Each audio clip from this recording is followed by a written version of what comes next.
मुस्लिम चल निकल, तूने बहुत बोला, चल चल चल को मार लो,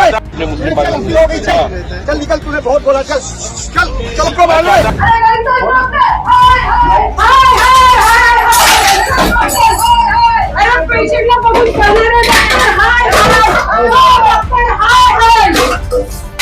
जोधाबाई से रिश्ता किसने किया? कोई आई लव यू नहीं था।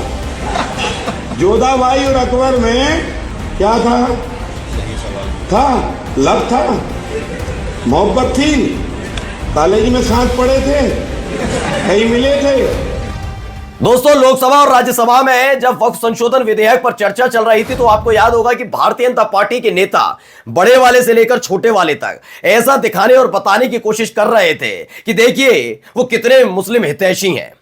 वो ये और बताने की कोशिश कर रहे थे कि नरेंद्र मोदी साहब जो 17, 18, 19, 20, 21, 22, 23 घंटे काम करते हैं वो मुसलमानों के लिए करते हैं, मुसलमानों की तरक्की देखना चाहते हैं, कितना प्यार करते हैं मोदी जी। वो बात अलग है कि वक्फ संशोधन विधेयक के फौरन बाद ही, अभी वो कानून नहीं बना उससे पहले ही किस तरह की एक्टिविटी शुरू हो गई है, वक्फ संपत्तियों को लेकर आदेश जारी किए जाने लगे हैं। लेकिन इन सब के बीच एक तमाशा और आपने देखा होगा, अलग अलग न्यूज चैनल तमाम मुस्लिम समाज से जुड़े हुए लोगों को खुशियां मनाते हुए दिखा रहे थे। दरअसल वो सारे के सारे बीजेपी के नेता थे। बीजेपी अल्पसंख्यक मोर्चा से जुड़े कुछ मुसलमान जब खुशियां मना रहे थे, कुछ मुसलमान, तो इस देश की मीडिया बता रही थी कि देखो देखो कितने खुशहाल हैं देश के किसान मुसलमान, वो चाहते हैं कि ये वक्फ संशोधन विधेयक आए तभी उनकी तरक्की हो पाएगी। लेकिन ऐसे ही सत्ता की चाटुकारिता करने वाले मुट्ठी भर मुसलमानों पर असली मुसलमान टूट पड़े हैं। वहीं उसी जगह ऐसे ही बीजेपी के कारिंदों को ऐसे हालत कर दिए कि दुम दबाकर भागना पड़ा। खबर आपको आज दिखाऊंगा कि कैसे सत्ता से सवाल पूछने वाली एक महिला पत्रकार पर एक के बाद एक धाराएं दर्ज की जा रही थी। लेकिन जब सुप्रीम कोर्ट पहुंचा मामला तो उसी रामराज वाली सरकार के मुखिया के पूरे लताड़ लगाने की कोशिश की गई है। वो भी आपको दिखाऊंगा, सुप्रीम कोर्ट की खबर है। और इसके साथ ही आपको दिखाऊंगा कि कैसे भारतीय जनता पार्टी के कार्यकर्ता खुलकर गुंडाई करते नजर आते हैं। और खबर तो फिर से लौटकर आएगी हमारे महापुरुषों को लेकर, जिनके सम्मान में करणी सेना से लेकर बीजेपी के नेता मैदान में उतरते हैं। लेकिन पुराना बयान भी आपको दिखाऊंगा और दिखाता हूं कि जब चीन पर अमेरिका ने टैरिफ लगाया तो कैसे उसने मुंह तोड़ जवाब दिया और हमारे वाले शांत बैठे। नमस्कार, मैं हूं प्रज्वल गौतम और आप देख रहे हैं the live TV. The live TV, सच सबसे आगे।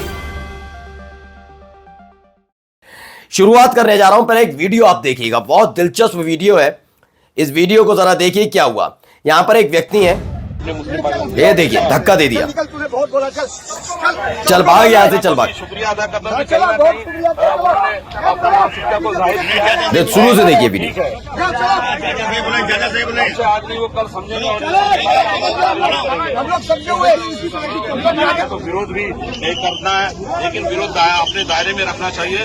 लेकिन आप कुछ भी कहें, देखिए वो आग लगाएंगे, हम आग बुझाएंगे, उन्हें उनके काम से काम है, हमें अपने काम से काम है। बहुत बहुत मैं सभी को आभार व्यक्त करता हूँ कि इतनी बड़ी संख्या में आए और हम वो आग लगाएंगे, वो बुझाएंगे। अब ये समझ में नहीं आया ये आग लगाने वाली बात किसने कह दी थी, क्योंकि आप अमूमन देखिए जिस जगह से ये आते हैं उसी जगह के एक मंत्री जी हैं नितेश राणे, वो तो कहते हैं मुसलमानों को मस्जिद के अंदर घुस घुस कर पीटेंगे, चुन चुन कर पीटेंगे। तो आग कौन लगाता है ये तो इनको साबित करना पड़ेगा। खैर ये मुसलमान है, ये बात सच है, लेकिन ये कैसे मुसलमान है, क्या करते हैं, जरा इनके बारे में पढ़ लीजिए। शेख जावेद दावा करते हैं, ये जो बीच में पता नहीं गले में लटकाकर माइक लगाकर बोल रहे हैं, ये भाजपा अल्पसंख्यक मोर्चा मुंबई के अध्यक्ष हैं, इनका नाम है वसीम खान। बांद्रा गए थे, बता रहे थे कि शुक्रिया मोदी जी भाईजान, मोदी भाईजान को शुक्रिया अदा कर रहे थे। तभी जो वहां के लोकल मुसलमान हैं वो आए, बुजुर्ग मुसलमान, उन्होंने धक्का दे दिया। उन्होंने कहा भाग जाए यहां से, तेरी बहुत सुन ली हमने। वसीम खान शुक्रिया मोदी भाईजान प्रोग्राम में अपने कार्यकर्ताओं के साथ थे और इसी दौरान वहां विरोध नहीं हुआ बल्कि इनको लताड़ कर भगा दिया गया। ये इनके हालात पैदा हुए हैं। अब समझ लीजिए कैसे मुसलमानों के जरिए इस देश की गोदी मीडिया वक्फ संशोधन विधेयक के नाम पर मुसलमानों का उत्साह बताने की कोशिश कर रही थी। अब आते हैं इस खबर पर। इन महिला पत्रकार को पहचानिएगा, ये ममता त्रिपाठी हैं।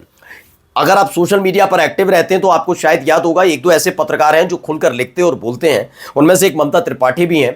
इन्होंने हमेशा ऐसा नहीं कि लफाजी कर दी, ऐसा नहीं कि आसमान से एक जुगनू पकड़ा और तोड़ कर सामने रख दिया, और ये जहर फैलाने का काम भी नहीं करती हैं। इनके बारे में मैं बता दूं, ममता त्रिपाठी जो है ये स्पष्ट और तथ्यों के आधार पर खबरें बताती हैं, लेकिन तथ्यों के आधार पर खबर इसलिए नहीं बता सकती हैं क्योंकि चाहे वो मोदी जी हो या खुलकर बोल रहा हूं योगी आदित्यनाथ, इनको तथ्य पसंद नहीं है। जैसे महाकुंभ वाले तथ्य पसंद नहीं है। महाकुंभ में जो घटना हुई तो उस पर संवेदना से जताने से ज्यादा पहले उत्सव मनाया जाएगा।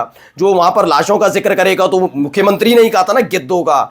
जो गंदगी बताएगा, गंदगी हो रही है उस पर बात करेगा, वो क्या होगा, सुअर हो जाएगा। तो ऐसे तो मुख्यमंत्री हैं, उत्तर प्रदेश की जनता धन्य है। तो ममता त्रिपाठी तथ्यों के आधार पर खबर रखती है। ऐसी कई खबरें इन्होंने बताई थी। अब रामराज कहने से रामराज थोड़ी ना आ जाता है, उसको लाना पड़ता है, वरना हर कोई राम ना हो जाए। भगवान श्री राम क्यों है? भगवान श्री जिनके भक्त बनते हैं ना, इनके चलने पर चलने की इनकी हिम्मत तक नहीं है। भगवान श्री राम क्यों है? पुरुषोत्तम राम क्यों है? क्योंकि उन्होंने राजा के तौर पर, एक बेटे के तौर पर हर जगह पर उन्होंने अपने आप को साबित किया, इसीलिए उन्हें भगवान के तौर पर पूजा जाता है। लेकिन ये बनने की कोशिश करते हैं रामराज रामराज। रामराज कहने से नहीं आता, मुसलमानों को खदेड़ने से नहीं आता, उनके खिलाफ कुछ बोलने से नहीं आता, हकीकत में करना पड़ता है। खैर, इन्होंने ऐसी कई पोलें खोली थी, उसको लेकर सुप्रीम कोर्ट मसला गया था। अब देखिए, जगह यादव ने लिखा, आपको बता दें उत्तर प्रदेश की काफी समय से पत्रकार है ममता त्रिपाठी, उन पर मुकदमा लिखा गया था और उन्होंने सूचना विभाग की पोल खोलकर रख दी थी। अब इसको लेकर क्या कुछ हुआ है, पहले जरा एक थोड़ा सा देखिए क्या वहां से जो रिपोर्ट निकल कर आई। Lordships, at the outset, I would like to show his bona fide. सुनते जाइएगा। Lordships have. Can I start before my land? I may. So Lordships have not been pleased to issue notice in this matter because there were this honourable court had found so many facts which were not stated. Oh, my learned friend is very wrong, my lords. This is not correct. If at the outset I may show the listing for a moment. Just a minute. This is not correct because I don't. If I Lordships that list. चलिए मैं बताता हूं हुआ क्या है। साल 2023 में सितंबर में इनके खिलाफ एक मामला दर्ज हुआ था। सूचना विभाग पर एक स्टोरी की थी, उस स्टोरी को ये डिफेंड नहीं कर पाई यहाँ की सरकार, उल्टा क्या है, केस दर्ज कर दिया गया। एक ये तो और एक अभिषेक उपाध्याय थे, उन्होंने भी कई खबरें की थी, उनको उनके ऊपर भी एफआईआर दर्ज हो गई थी। अब ये पूरा मसला उठाकर वो ले गई थी सुप्रीम कोर्ट, ममता त्रिपाठी। ममता त्रिपाठी ने वहां चैलेंज किया, तो इनकी तरफ से यानी सरकार की तरफ से ये एडवोकेट, एडिशनल एडवोकेट जनरल है गरिमा प्रसाद पहुंची थी। वहीं पर कोर्ट ने, वकील ने नहीं, मैं वकील का जिक्र नहीं कर रहा हूं, जज ने फटकार लगाई कि आपने एक पत्रकार को पर धारा 420 लगा कैसे दी। अब उसी को लेकर इधर उधर दाएं बाएं साएं करने की कोशिश जैसे सरकार करती है वैसे उनके वकील करने की कोशिश कर रहे थे। लेकिन एक झटके में, मैं वकील महोदया के लिए नहीं कह रहा हूं, लेकिन जो सरकार कर रही है जिसे आप डिफेंड करने आ रहे हैं तो उसके आधार पर आपको, और अगर वकील से कुछ कहा जा रहा है तो सीधे सीधे योगी आदित्यनाथ के खिलाफ या योगी आदित्यनाथ की सरकार पर लताड़ वाली कहानी है। यानी हंटर चल गया कि थोड़ा हद में रहिए। ये सुप्रीम कोर्ट के लिए मानने वाले का है। कोर्ट वो बता रहे हैं कि कानून के दायरे में नहीं रहेंगे, कानून मानना चाहिए, लेकिन यहां कानून नहीं मानते। और देखिए एक जगह और कानून नहीं माना जाता, कहां, जरा ही देख लीजिए वीडियो, ये देखिए पहले।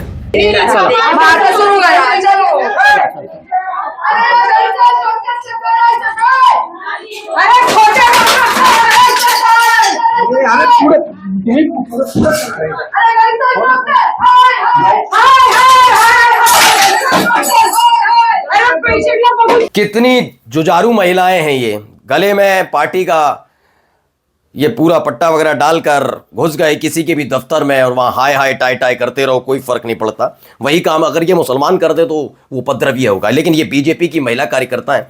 मना आपने देखा मुस्लिम महिलाएं भी अगर सीए और एनआरसी के बारे में बोल रहे तो कितनी गंदगी उगलने का काम किया जा रहा था। और हमारे देश के प्रधानमंत्री कहते हैं 3 तलाक से आज़ादी वाला, मैं महिलाओं का सम्मान करता हूँ, आधी आबादी, और ये उनके बारे में जब बोला जा रहा तब चुप थे। लेकिन ऐसे लोग छोड़ रखे हैं।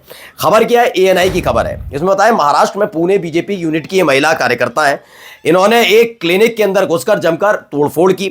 वजह क्या थी कि एक महिला थी तनिषा बेस, उसका केस था। दरअसल इलाज के दौरान एक डॉक्टर ने जो इलाज किया, प्राइवेट क्लिनिक के डॉक्टर ने, उसमें उनकी मौत हो गई।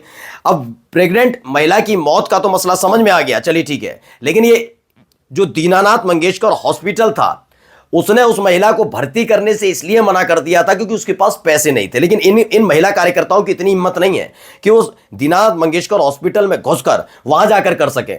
वहां ने खदेड़ दिया जाएगा। इनके साथ इनकी बीजेपी के कितने नेता जाए उन्हें खदेड़ दिया जाएगा।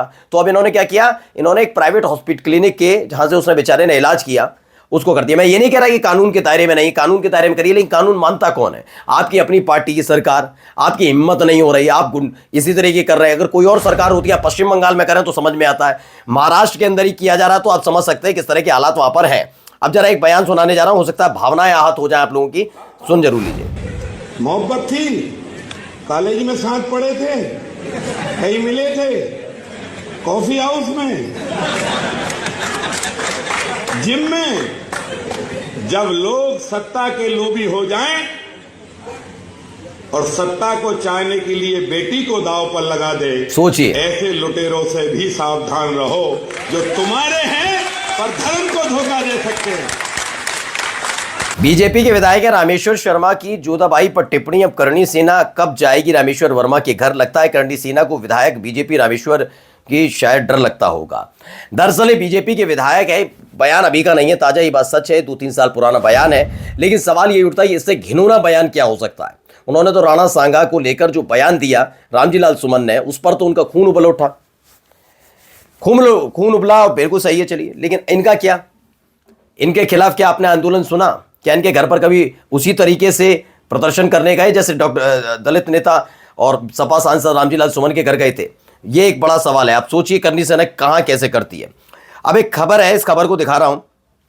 हुआ क्या, सबको पता है कि हमारे पास 26%, 26% अमेरिका ने हम पर टैरिफ लगा दिया, सबको पता है। लेकिन क्या कोई अभी जवाबी कार्रवाई के लिए बात हुई है? उल्टा आपको पता होगा, तकरीबन हफ्ता या 10 दिन पहले एक खबर आई थी कि हमने कुछ प्रोडक्ट्स पर टैरिफ घटा दिया जो अमेरिका के लिए हम एक्सपोर्ट करते हैं। ये उसके बाद भी उसने 26% हम पर टैरिफ लगा दिया है। लेकिन हम अकेले नहीं हैं, हमारे जैसे कई देश और शामिल हैं जिन पर अमेरिका ने टैरिफ लगाया, और टैरिफ वॉर लगातार चल रही है। उसकी वजह से कई देशों को नुकसान हो रहा है, शेयर मार्केट हमारे यहाँ भी नुकसान हो रहा है। लेकिन क्या उन देशों ने अभी चुप्पी साध रखी है? जवाब है नहीं। क्या है, पहले पढ़िए। ट्रेड वॉर शुरू होने की आशंका। आंख दिखानी अच्छी बात है, पर हर कोई आंख सहता नहीं है। जो जैसी भाषा समझे उसको वैसी भाषा में जवाब देती है आज की दुनिया। पहले कनाडा, फिर मैक्सिको और यूरोपीय मुल्कों ने झटका दिया, अब चीन ने भी झटका दिया। पहले मैं कनाडा में मैक्सिको के बारे में बता दूं कि इनके पड़ोसी देश हैं अमेरिका के, और अमेरिका उनको डराने की कोशिश कर रहा था। खासकर डोनाल्ड ट्रंप जैसे ही वैसे आए थे, टैरिफ की बात की जा रही थी तमाम। हालत ये हो गई कि मैक्सिको और कनाडा ने घुटने पर बल ला दिया, और आखिरकार जो फैसले लिए गए डोनाल्ड ट्रंप की तरफ से, उन फैसलों को वापस लेना पड़ा। यह हालत पैदा हो गई वहां पर। ये समझ गए कि ये नहीं करेंगे तो अर्थव्यवस्था अमेरिका की पूरी तरह से भूचाल आ जाएगा। अब आते हैं जरा चीन पर। चीन ने अमेरिका पर लगाया 34% जवाबी टैक्स। चीन ने घोषणा की कि वो 10 अप्रैल से सभी अमेरिकी उत्पादों की आयात पर 34% टैरिफ लगाएगा। लेकिन क्या हमारे 56 इंची, क्या हमारे लाल पीली नीली गुलाबी आंखों वाले, हमारे खुद के, हमारे विश्व माने ना माने, लेकिन हमारे खुद के और अंधभक्तों के विश्व गुरु ने कुछ ऐसा बयान दिया क्या? या कोई कार्रवाई करने का प्रोग्राम है क्या? नमस्कार। द लाइव टीवी, सच सबसे आगे।